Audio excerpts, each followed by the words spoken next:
So how was lunch? Lunch was okay? Yeah. So what did you eat? So after lunch, everybody feel more sleepy, right? So why is it sleepy? And your body starts to burn calories to digest the food. So burning calorie, digest food, so you feel more sleepy, yeah? So what happened is so your stomach is start work and contraction, yeah? And then your blood is all collect here. So your brain, you need a lot of brain for oxygen, yeah? And then they are coming through from brain so that your brain is a little bit less performance when it's work. That's why, whenever you got the airplane, as soon as taking off the plane and the people give to the food, let you sleep as soon as possible. Yeah. Rather than, you just move around and the flight attendants are very difficult to manage, everybody very active. Yeah. So let them sleep is the best way to manage the long flight, even short flight. So my question is that you ate a lot of salt every day, right? So you eat salt, so sodium chloride, salt, are good for your health or not good for your health?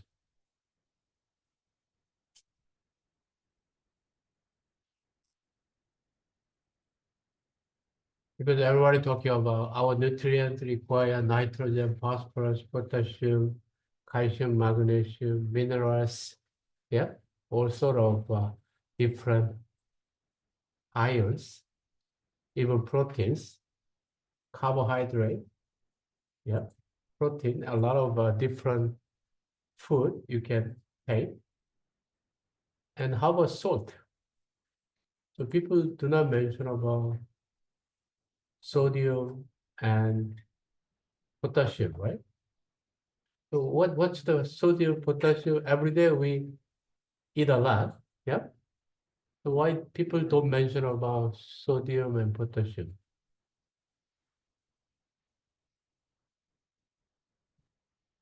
Is it not good for your health?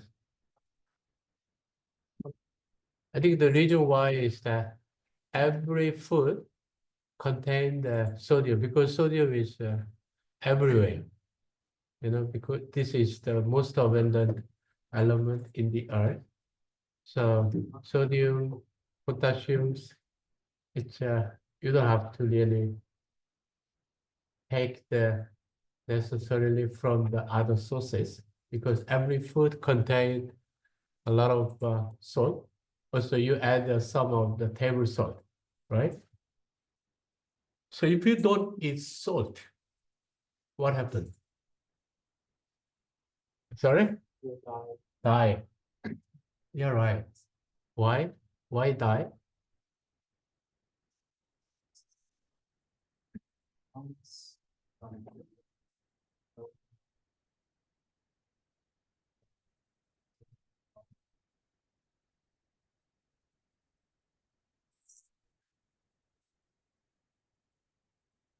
That's true. It's a health function body.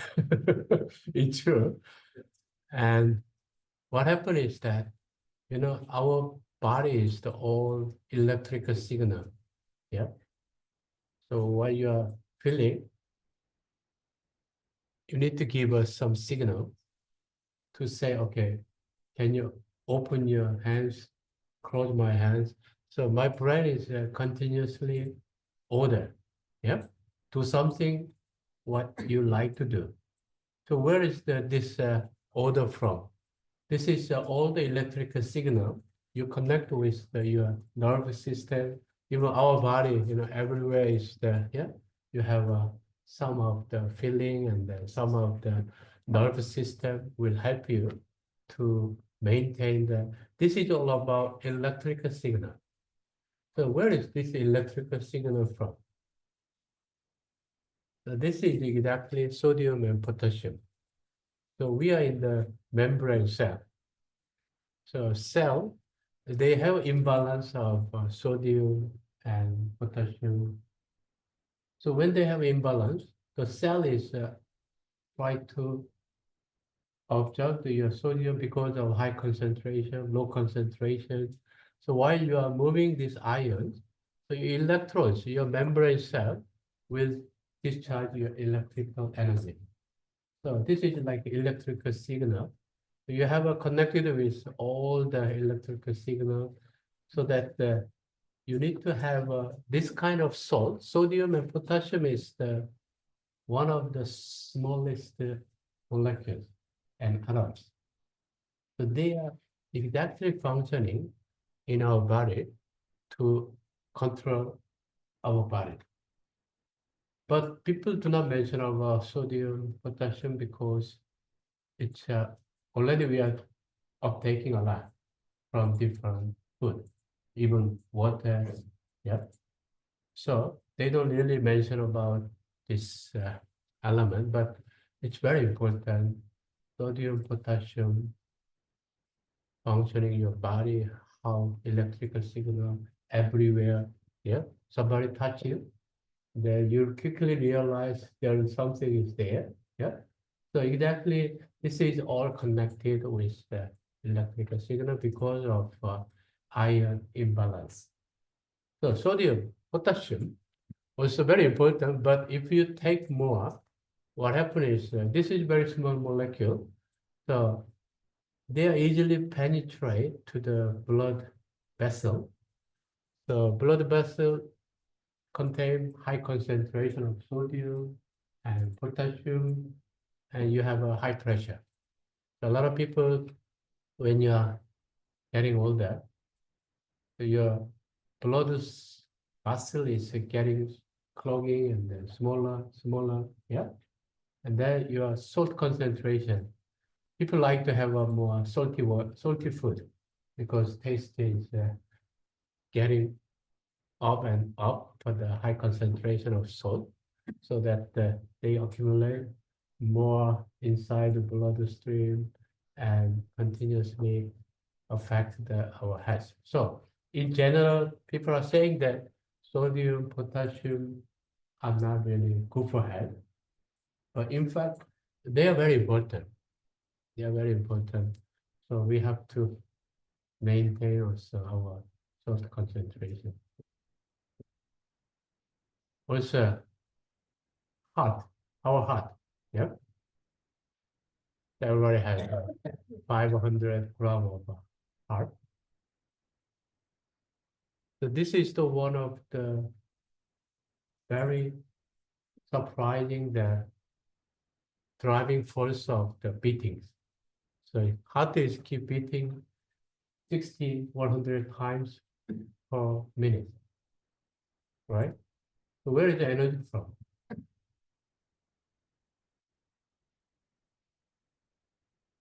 This is also electrical energy.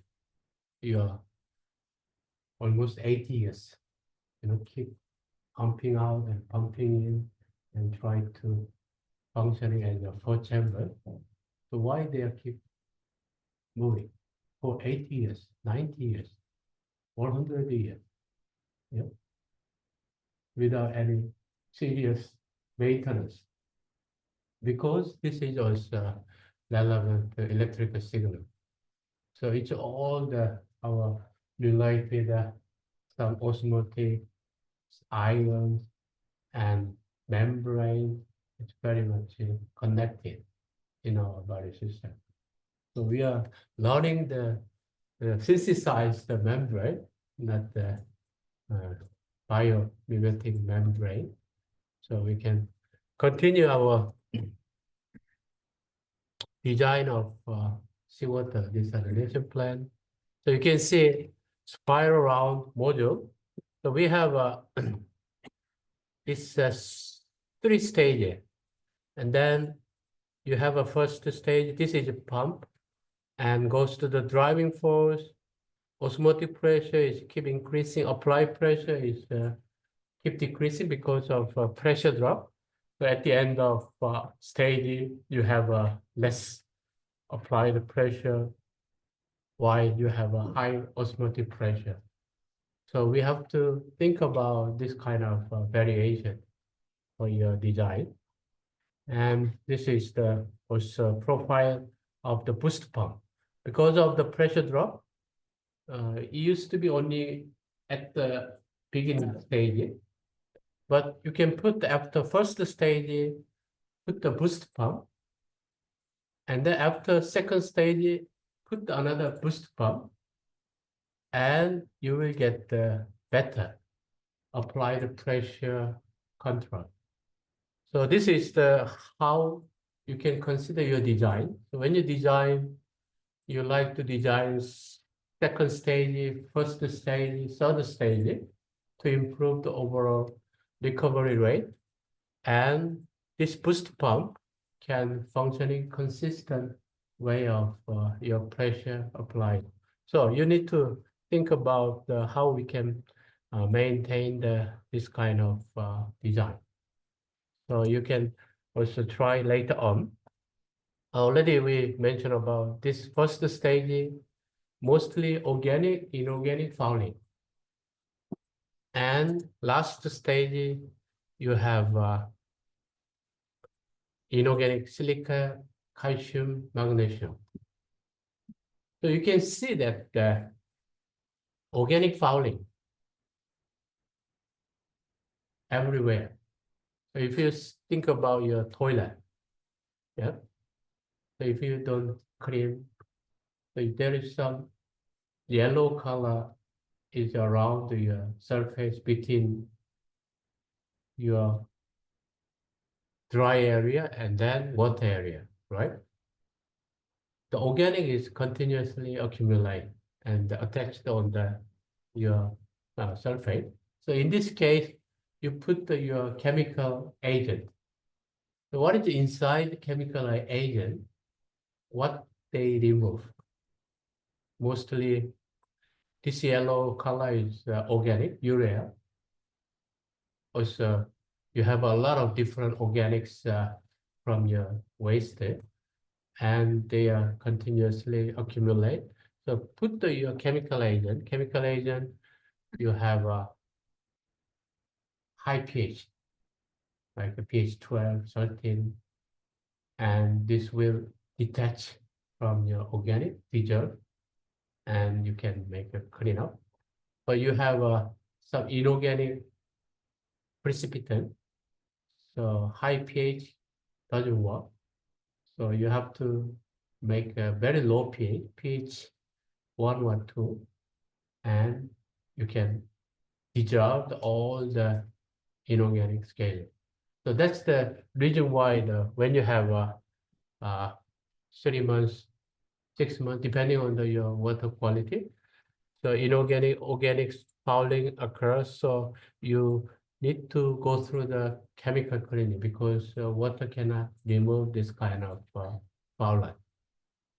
So you can have initial stage, sodium hydroxide, okay, chemical cleaning agent, and then inorganic fouling, acidic condition. So whenever you have low flux, and you can also design for cleaning in place. So this will help you to remove the overall. When you have also very high pressure, sometimes this kind of module, they are just damaged. You can see the spacer is out of your element. Also, their structure is a little bit changed.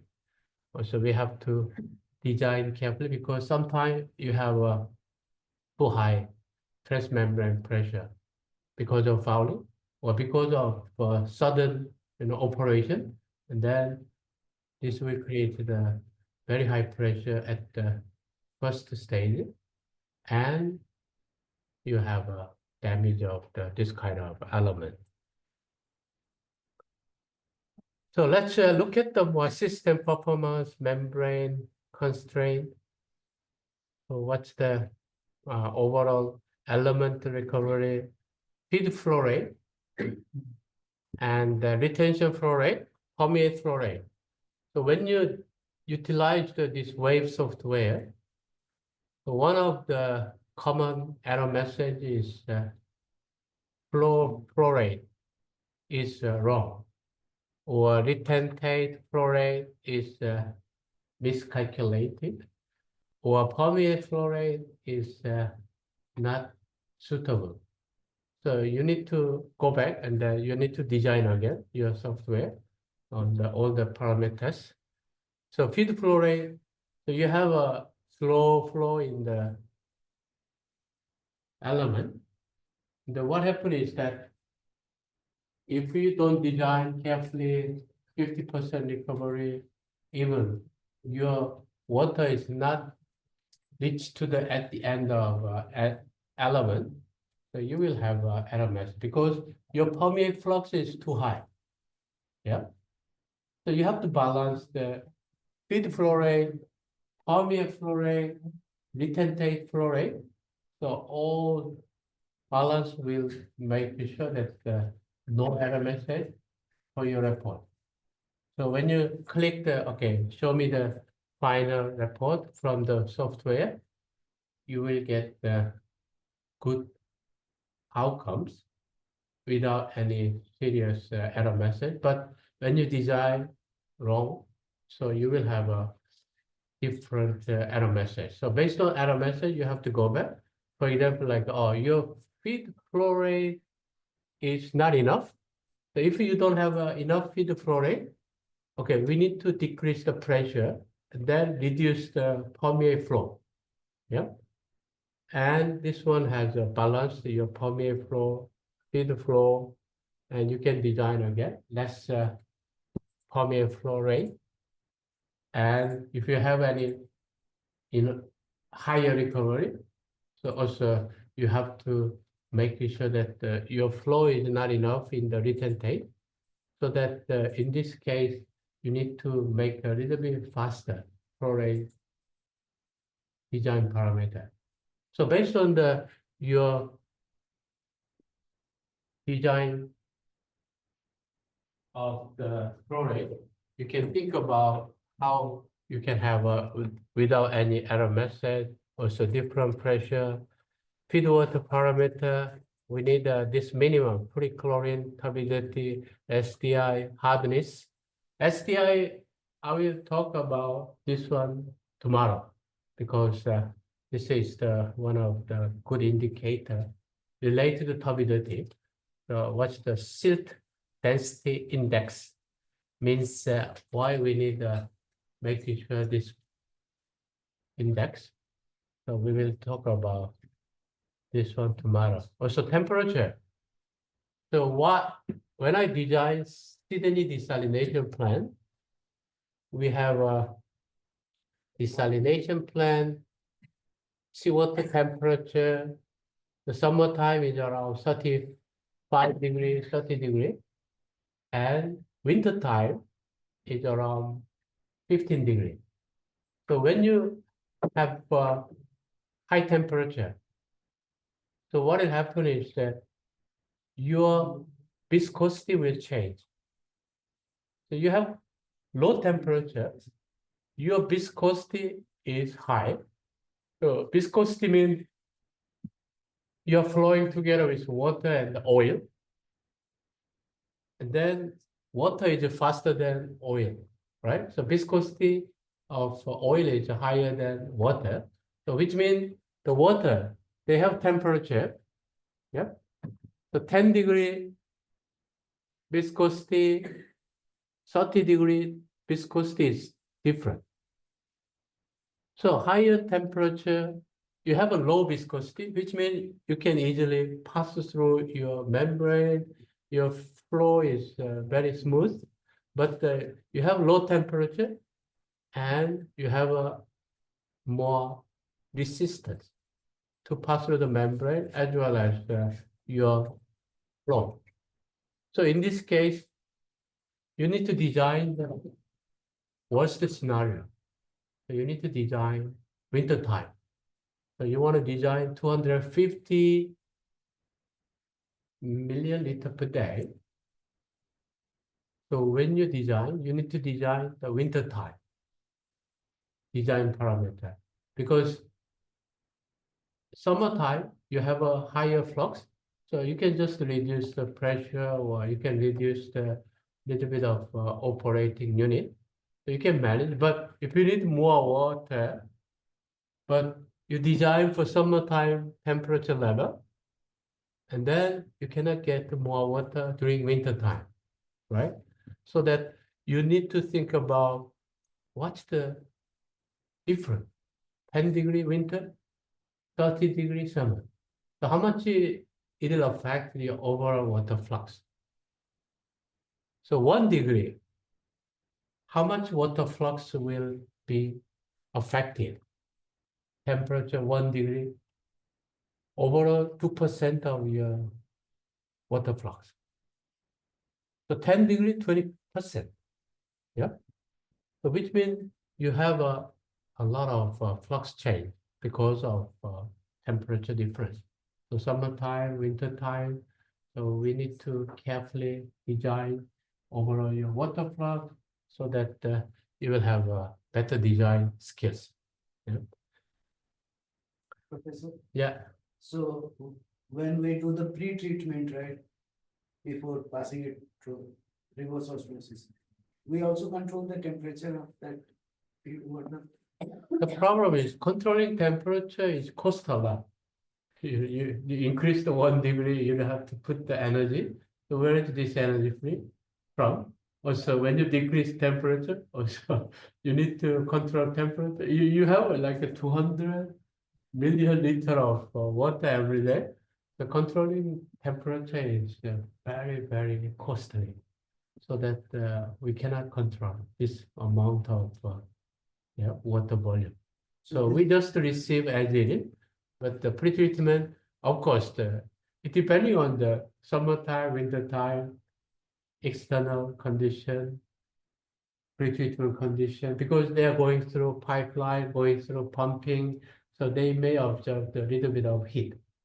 So increase the temperature a little bit compared to the outside your water, during the winter time. But summertime, they observe a lot of water outside water, and then coming to the inside to the plant, so you can decrease the little bit of overall temperature. So it's a little bit change, but the pre-treatment, it doesn't really significantly affect the overall water temperature. So this membrane can work in wide range of temperature. Absolutely, this membrane can work from it can work even 1 degree. Unless otherwise you have ice. Yeah, as long as it's fluid, it's okay. Even temperature around, they recommend 60 degree maximum. Otherwise, your polymer is, when you have a high temperature, your polymer is more swollen. Yeah. So that they don't like to have a very high temperature. 60 degree is the maximum temperature you need to control, but there is not much 60 degrees for seawater. Unless otherwise you have a geothermal groundwater or spring, like hot spring water, it's a more high temperature, but this is not the 60 degree. So let's think about a little bit more terminology in this membrane. So when you say feed water permeate, after passing through membrane, we just say permeate, retentate. Retentate, also people are saying the brine or concentrate. The brine, retentate, concentrate, so you can utilize. But I like to say brine. Brine is more convenient for me. And they are also recirculating a little bit and then increase the overall recovery. So when you recirculate, I want to achieve 60% of recovery, 70%. So you continuously recirculate, then extract the water little by little, yeah, and you can have an overall increasing this water recovery so that you can utilize this kind of thing. Also, average flux. So why this is important? So you have a average flux to pass through this membrane, and we just say combined permeate flow divided by the total membrane area in the RO unit. It measures the volume of water that passes through the membrane per unit membrane area in a unit time. So we just utilize LMH. So this is very important because you have to design based on this unit, LMH. So liter.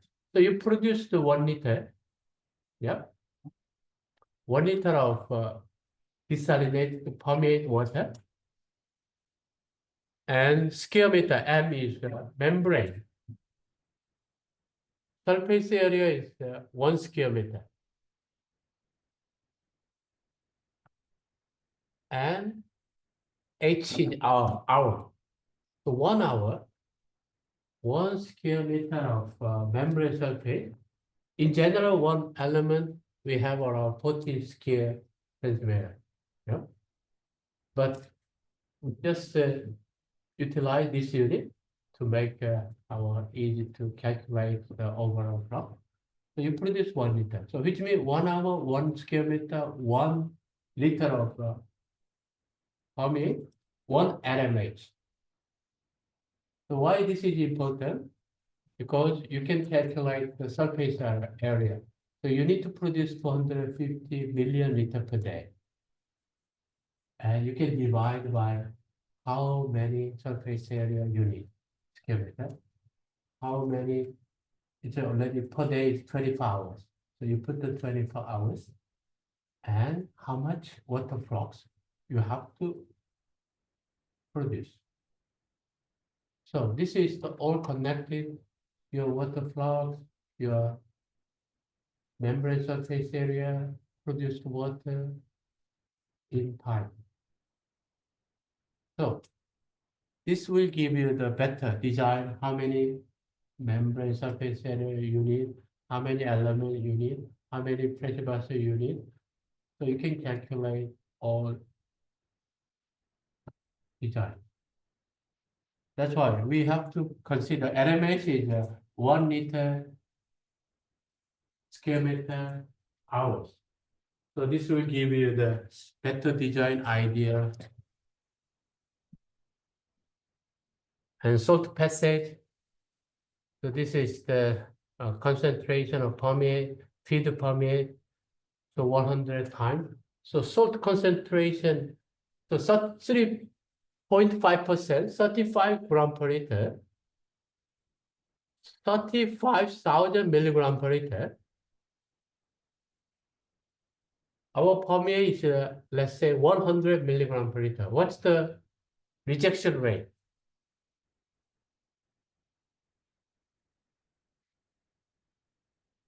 So 35,000 milligram per liter, CF. Yep. So we produce permeate, salt concentrate 100 milligram per liter, multiply by 100. So what's the rejection we have? Anybody?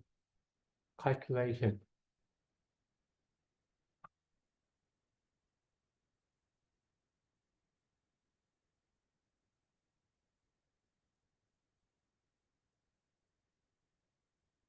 35,100 times 100. What's the rejection percentage? Sorry? Rejection is 0 point something? Can you put the CP 100 multiply by 100 divided by 35,000? What's the rejection?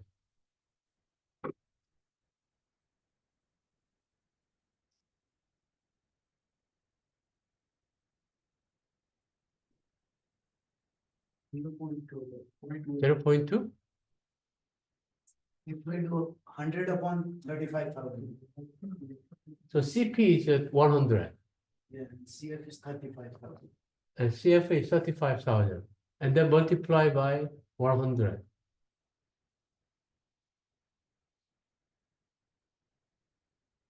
10,000 divided. 0.2. 0.2, right? So 0.2, this is salt passage and rejection is salt passage 100 minus salt passage. What's the percentage of salt rejection?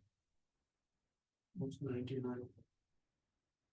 99. 99.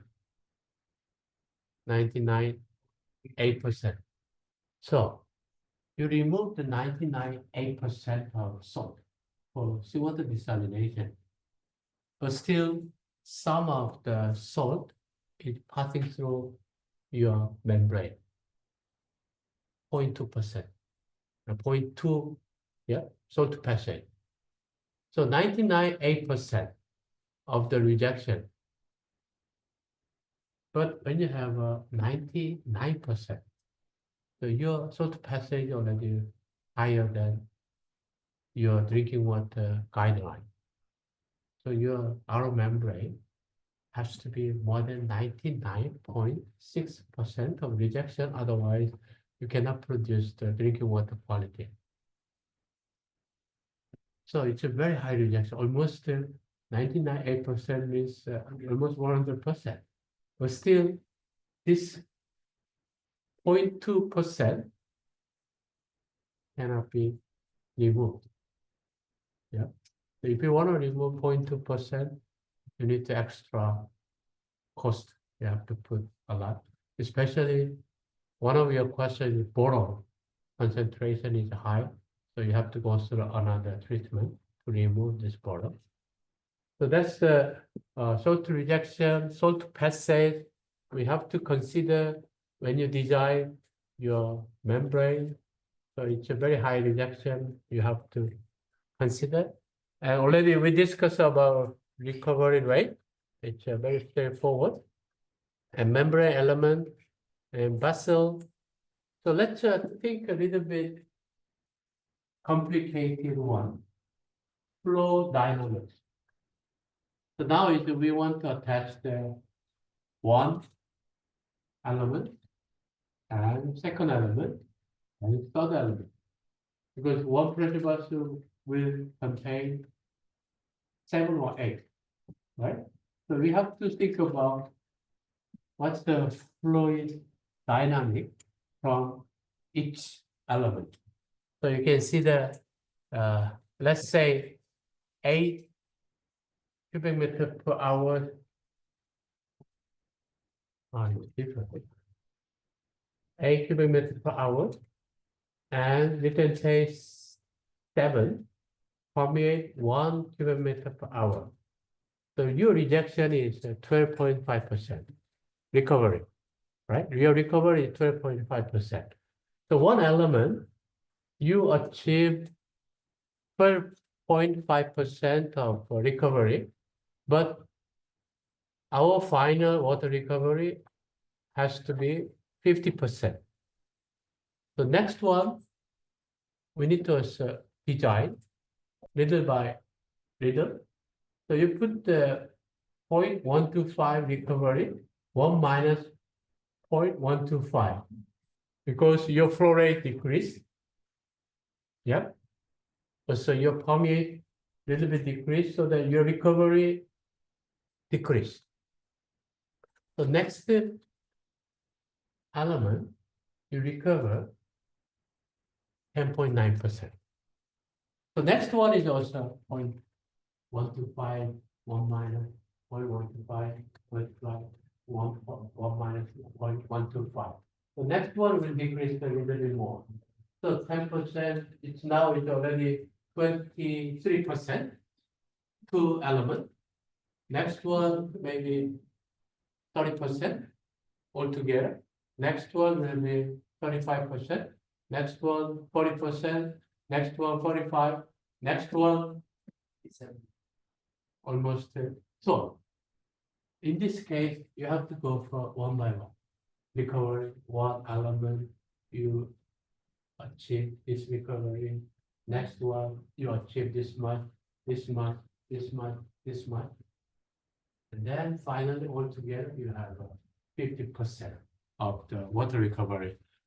So this one is also, you need to calculate by your hand manual, but you can also utilize your software to calculate this kind of overall recovery rate.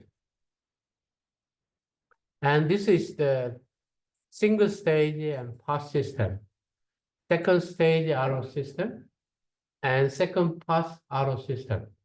So what's the meaning of this one?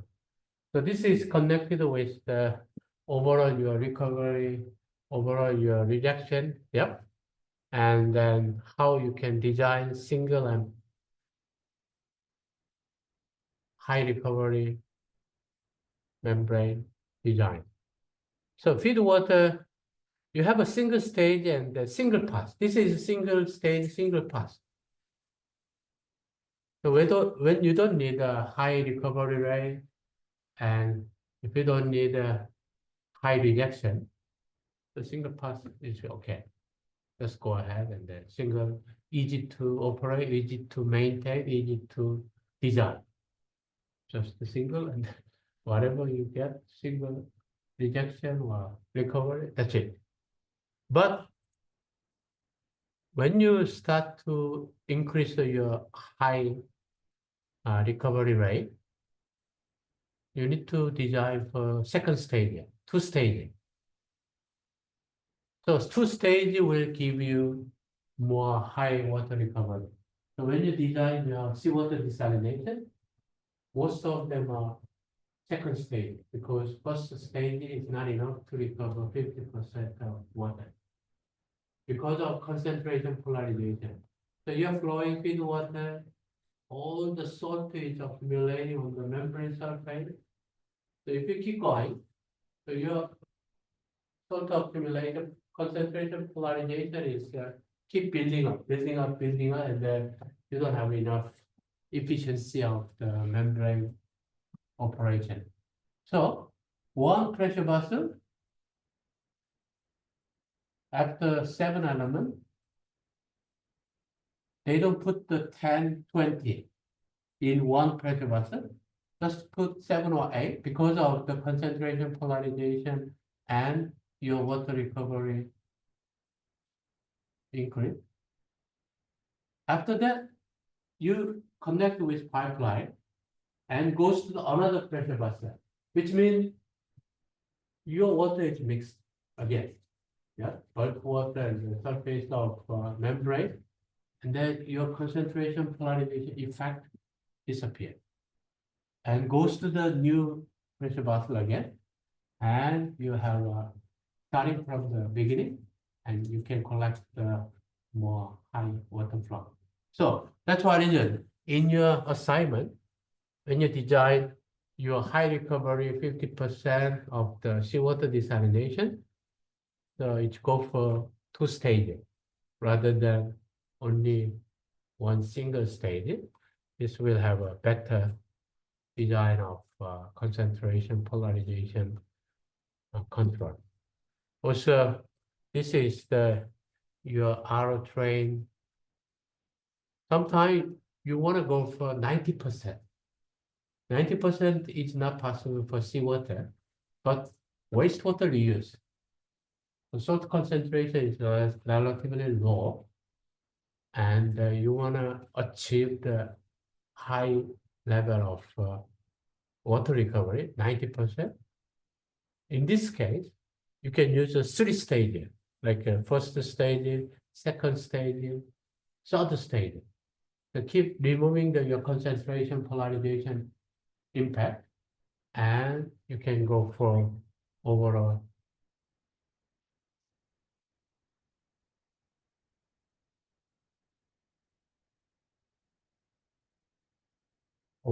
your third stage.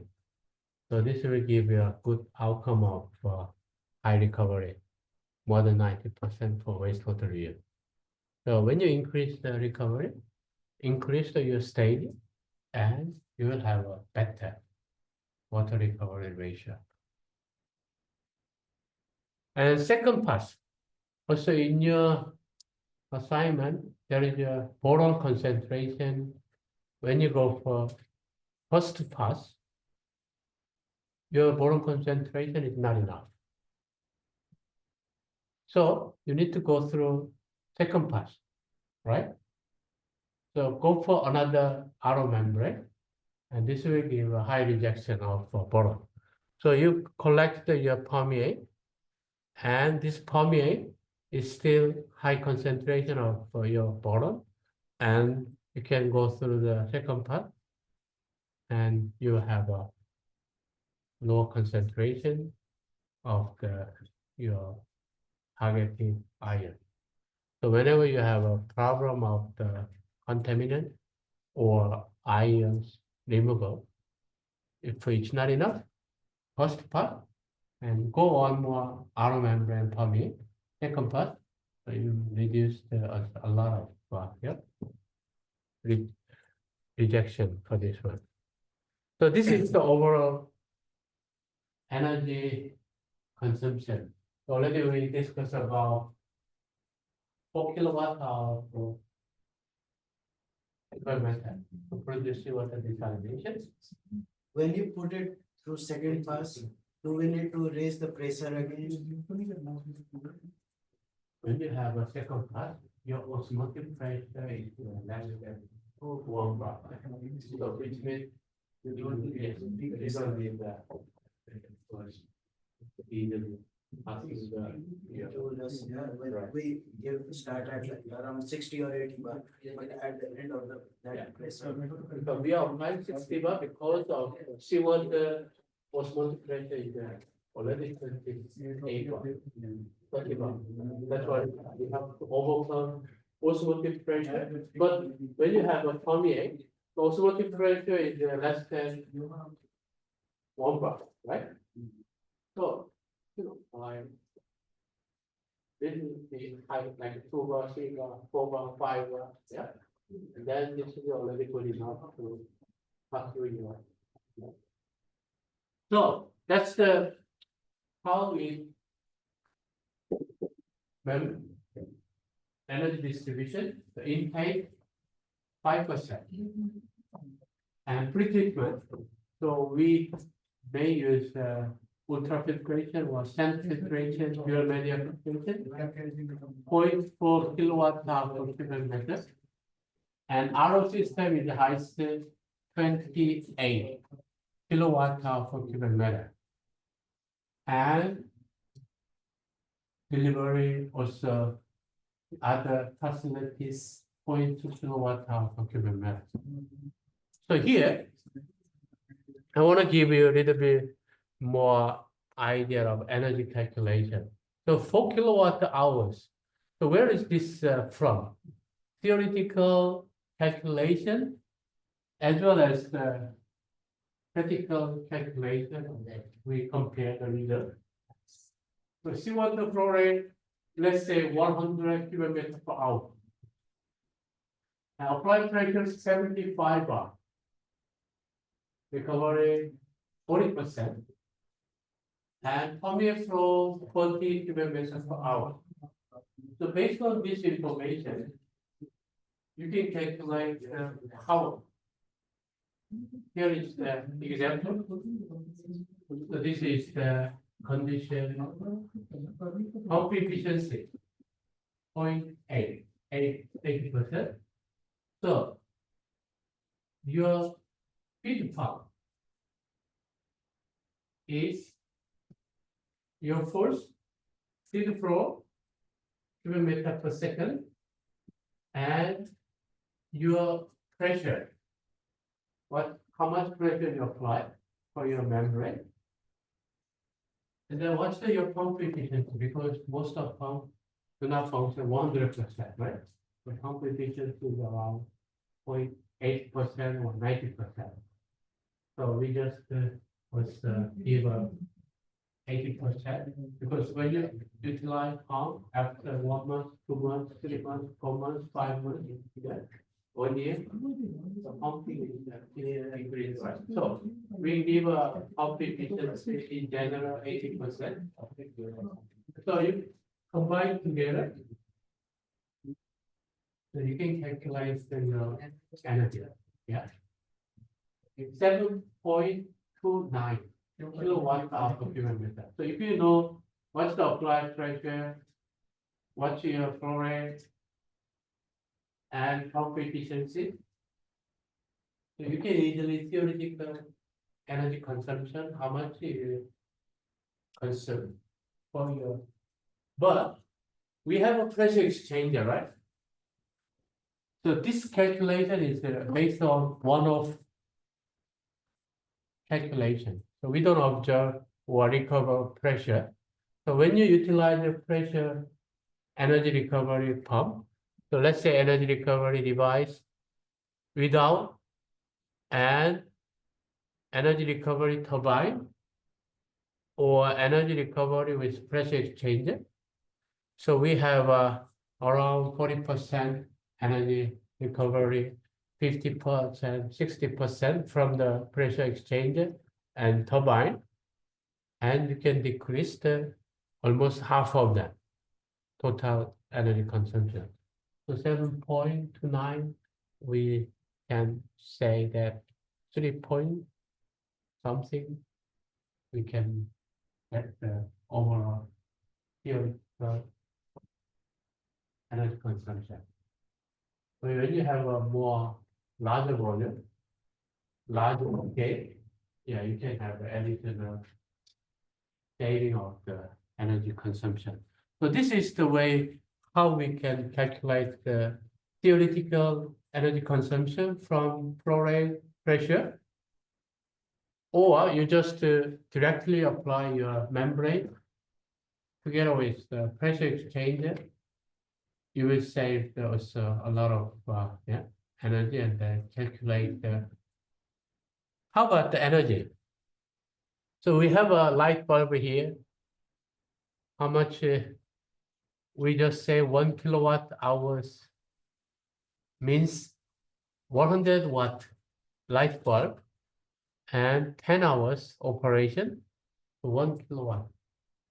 To see what the desalination, we need around 4 kilowatt hours.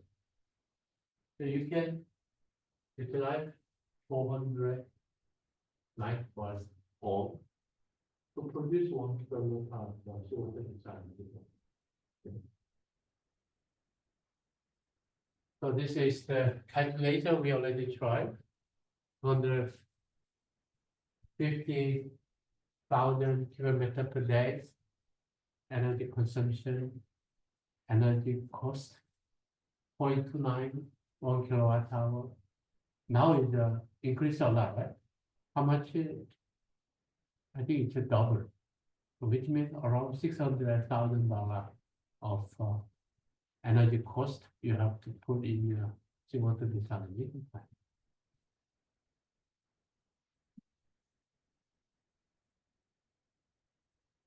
So let's see, what's the pressure exchanger? As I mentioned, pressure exchanger is the one of the breakthrough to reduce the overall performance of the seawater reverse osmosis cost impact, energy cost. So how this works? So let's see how this works. Oops.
Osmosis, or SWRO, was first introduced. The membranes required very high pressure, functional condition, and control systems consisted of throttle valves that wasted energy.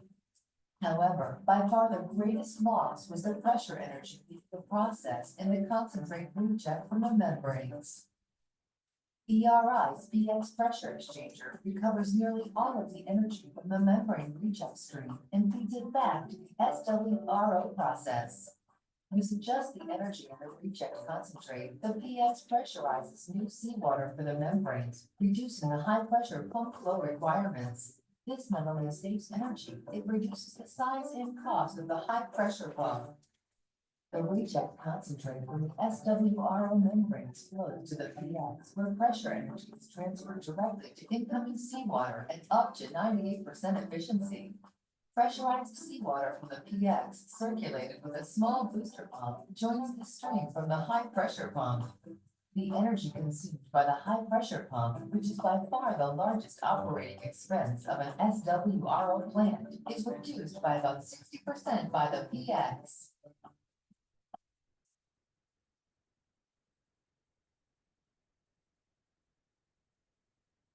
The PX is simple yet elegantly designed. The housing contains a ceramic rotor, the only moving part in the device. Surrounding the rotor are a sleeve and two end covers. These ceramic components fit snugly around the rotor, forming a tight seal that prevents pressure from escaping. Low-pressure seawater enters the PX and fills the rotor. This seawater is then exposed to high-pressure concentrate from the membranes. Pressure transfers directly from the concentrate to the seawater inside the rotor ducts. Spent concentrate leaves the rotor at low pressure, pushed out by fresh seawater. The rotor is turned by the flow itself, spinning at approximately 1,200 rotations per minute. The ducts of the rotor function like a carousel, charging and discharging as the pressure transfer process repeats itself. Water in the narrow gap around the rotor, which serves as a lubricant, is continuously replaced and refreshed. Mixing between the concentrate and seawater is minimal because the exposure time is so short. Overall, the PX Advanced Energy Recovery technology is the most efficient, easy to use, reliable solution to affordable desalination today.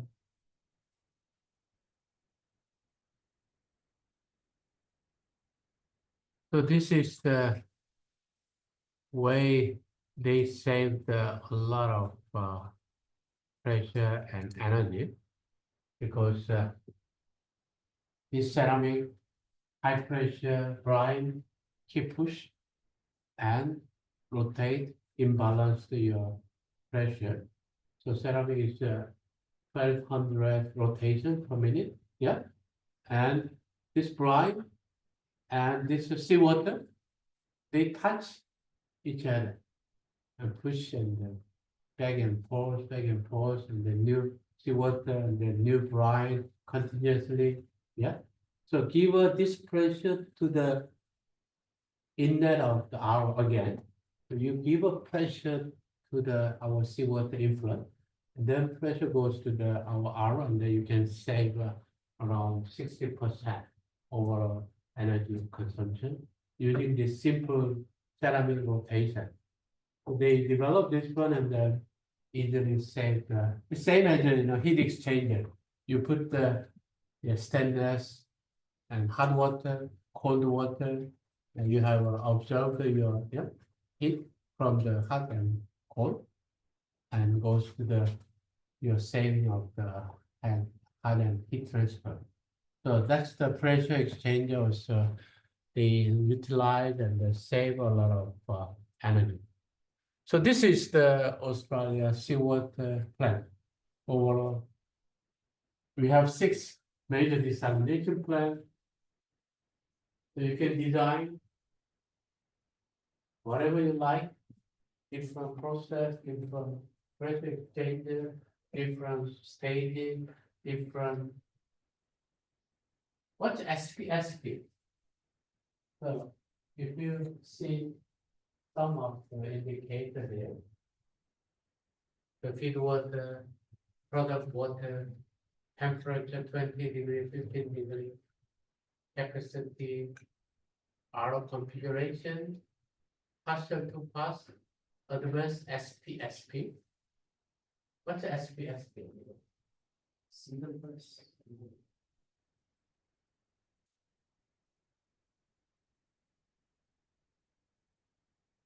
SP is spring. Sometimes you have a second part, yeah, and you don't have to go every water permeate to the second part. So you can split. Because finally you will not combine together at the end of your final product, desalinated water. So you don't have to go every water to the second part. So you design for some change of portion of permeate from first part and split. Okay. Most of 50% go directly to the final product, and 50% goes to your second pass to remove additional TDS or additional contaminant, additional boron removal. So they design SPS. It's not everything goes to the second pass. They have their own way of design and then improve the overall energy cost as well as water quality you can design. So that's how it works. Most of them two stages. And RO recovery, first pass SWRO, second pass is BWRO, because we don't have to go SWRO for second pass because osmotic pressure is very low. So we just go through BWRO. That's the model enough. The recovery is around 90%. But the first pass recovery 45% to 50%. And energy recovery device, the pressure exchanger. What's the DWEER? DWEER. Right. Right, that's exactly fuel work exchanger energy recovery. This is similar to pressure exchanger, but little bit different configuration they produce. So it's like your ceramic is in the middle of vessel. Then pressure is keep moving around your vessel rather than rotating. They just horizontally moving, high pressure push, and then back, push, back. So it's like you are moving this horizontal way rather than rotation. So pressure exchanger we have a rotational and dual work exchanger is like a horizontal way of pressure exchanger you can utilize. And total energy cost, the Melbourne is little bit high, right? Because Melbourne is cold. As I mentioned, low temperature, high viscosity, you need to put more energy to produce the overall humming. So Melbourne, cold water and hot water will act over the performance of the membrane.